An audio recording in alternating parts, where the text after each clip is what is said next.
Good afternoon, everyone. Today we are going to have some discussions about the paperless classrooms. So, shall we let's talk about how school can become paperless first? Yeah, sure. I say that mostly we have to replace the paper materials with actual or virtual ones, which I say is currently undergoing in my school. We are using tablets or iPads extensively instead of papers, or I'd say more than half of us. And I understand that some teachers may be reluctant to switch to paperless type of learning. So I say to do that, we may have to cut the root cause of it, or have to reduce paper from the root. That is, we have to take the printing paper out of the printing room of our school. So that way, teachers cannot use printing paper to print out worksheets for us. Maybe they are forced to send out some virtual ones for us, and we have to the education bureau should not recommend any more paper books to us. Instead, it should give us e-book recommendations. What do you think? Yes, that's true. And this way we can use less paper. And just imagine if a teacher have to print a handout of 10 pages for just a class, it's already over 200 pieces of paper. Isn't it a very large number?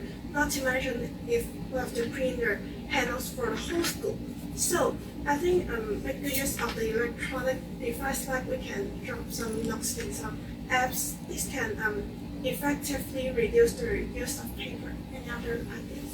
And on the same point of view, I think using iPads or other electric devices can help the teachers and students more convenience on studying and preparing their work. And like we can have the BYOD policy to reduce the use of paper by using the Google Classroom in the iPad to study and to collect the homework to reduce the use of paper. Also, we can use the ebook and the iPad to reduce it. So I think students can mark their notes on the iPad more convenience, so they don't waste the paper in the notebook.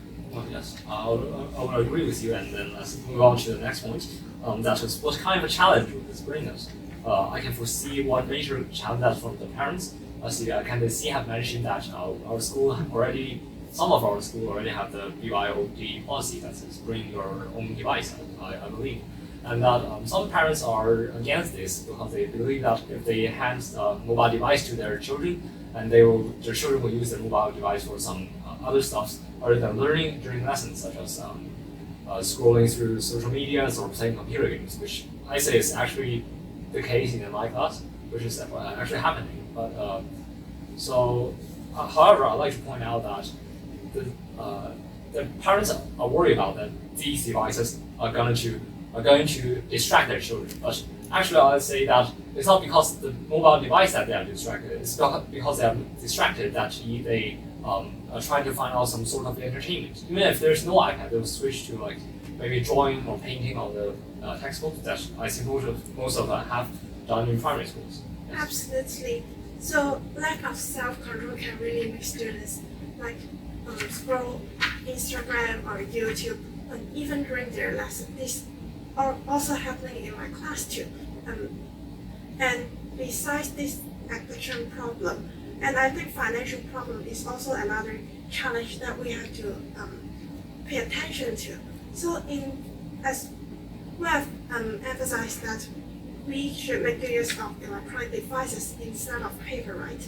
So as this means parents have to buy more electronic devices for their children, like iPad or laptops, etc. This will, for some low-income family, this is actually a challenge for them, or even a burden for them. Other thoughts? I agree with you. I think most of the students will play their iPad on lessons, as we don't want to listen to the teachers, and imagine the teachers prepare a lot for the lessons and no one listens to them. It's so disappointing. And I think although this using iPad to have the lesson may have many challenges, but this have many methods can solve this problem. So I think school can collect the iPad from them and add a control system on it to control their use of iPad, like the time or some apps they can't open it, or some website they are controlled and they cannot open their website to search for those playing apps. Yes. And I'd like to provide a potential solution for the financial burden of us. First of all, I imagine that mobile tablets are not as expensive as they were used to. Maybe they're around, because I know the cheapest one was around maybe $500, which is not a very high price to start from, which can be a burden for most, but just like other policies that our school or education bureau has provided, they have subsidies for the poverty family.